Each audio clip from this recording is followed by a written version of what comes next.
Hello, everyone. Welcome back to the channel. Today, I'm joined by Andrieh Vitimus. Thank you for coming to the channel, Andrieh. Thanks for having me. No problem. So just so people know a little bit about you, would you like to say a little bit about what you do and maybe give some plugs for some of your work and some of your courses, perhaps? Sure, I wrote a book called Hands on Chaos Magic, which is a little old now, but it's pretty good. Yeah. And um, on resultsoverimage.teachable.com, we've got a whole bunch of courses that we run through the wujixuan uh, clinic and center, and we're opening a store in Toronto called Queen City Curio and Apothecary. So if you're in Toronto, we'll eventually drop ship stuff too. But soon, I mean, minus the lockdown, of course, because Toronto's locked down. But soon we'll be able to actually have people actually pick up curbside. So a whole bunch of stuff. Awesome, man. That's wonderful. I can't wait to actually see your store. So today's topic is going to be psychic self-defense and energy vampirism.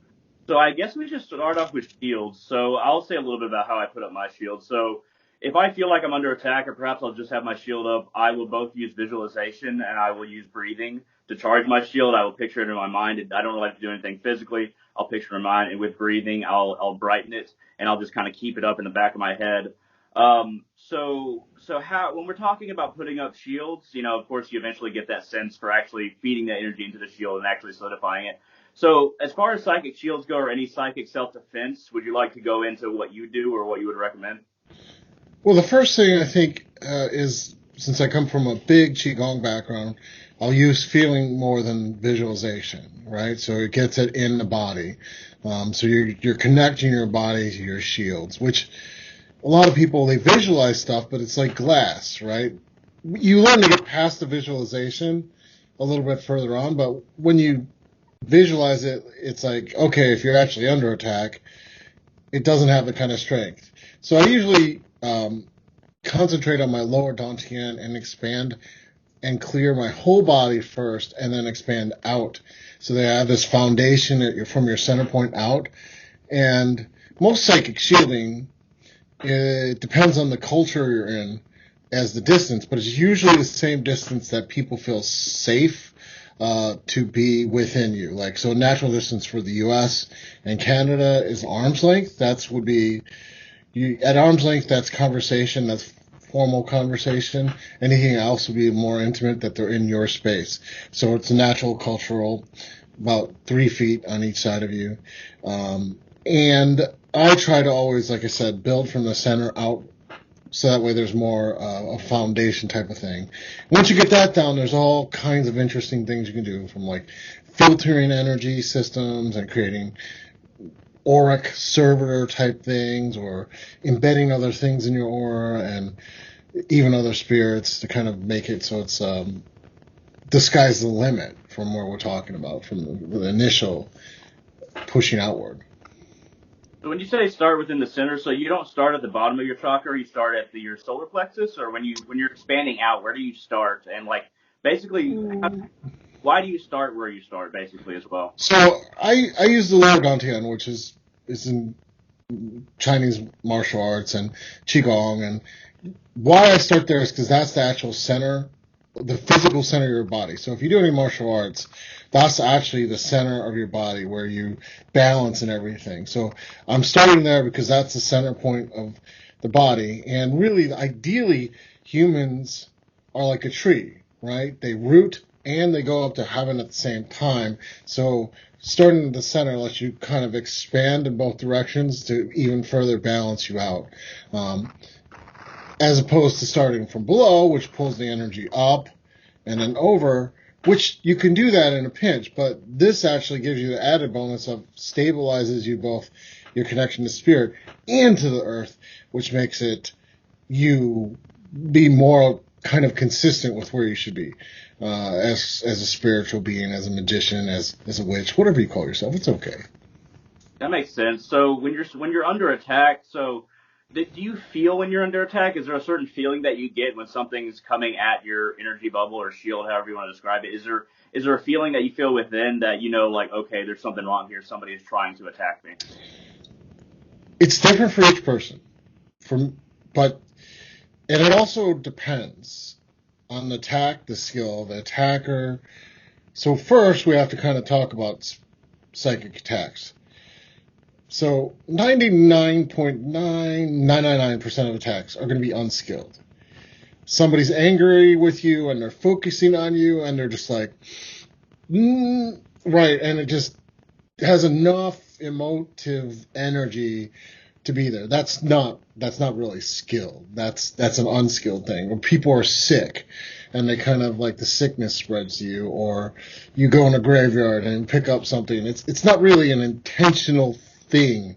It just sort of happens that you happen to be there and the thing happens to be there, and so by accident it's a chance. So those are mostly almost everything that happens. And you know, when you cleanse yourself and kind of do what we're talking about, that takes care of almost all of those. Because simply put, if it's not intentional, you're going to know something's off. It's sloppy, right? It's kind of like, oh, why do I feel this on my shoulder, or or feel this thing? It's different sensations for what's going on, but you generally know. Just most people ignore that. They ignore the off feeling, or that they, depending on the person, they might get anxiety, they might get tense, they might get upset, they might get physical pains, but they just ignore it. They think, oh, well, it is what it is. And you kind of learn, okay, well, maybe don't ignore that, and then you start asking other questions. Now, I don't start from the premise that those things are psychic attacks.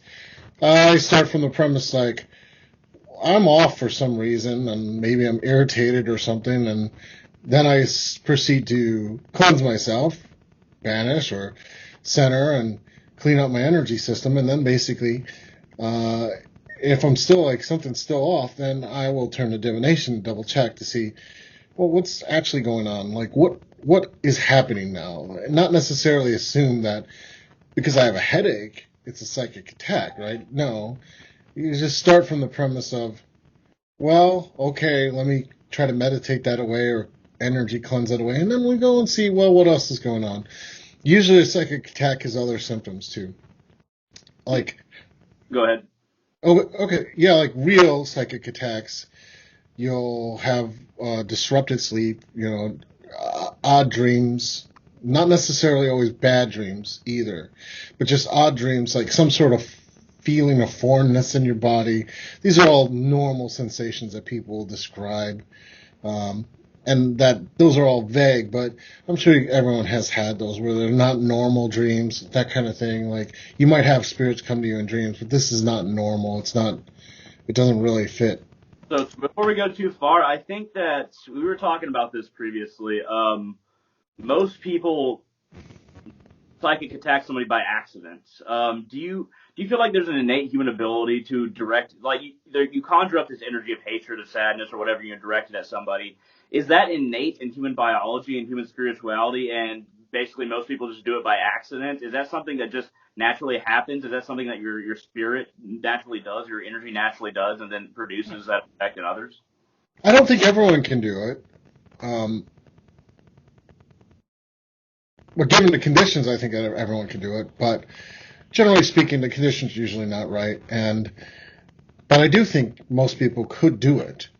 I think, and particularly when you get into real bad situations like nurses, they always feel drained, right? Because the patients are desperate and they're reaching out to somebody for whatever reason.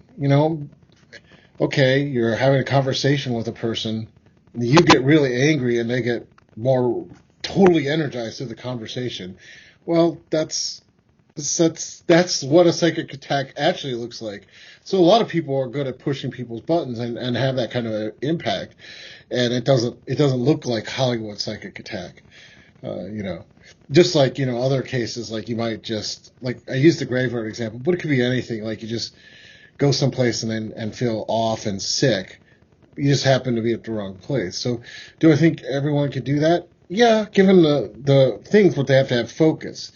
And not necessarily constructed intention, but real emotion. If we really think about things, that level of detailed focus for where we're at culturally, that it's not there. People don't do that. They don't really have that level of focus. I mean, it has to be intense focus and then an intense emotion. Most people will be angry for about 30 seconds and then they, worry about their groceries or what's on Netflix or something like that.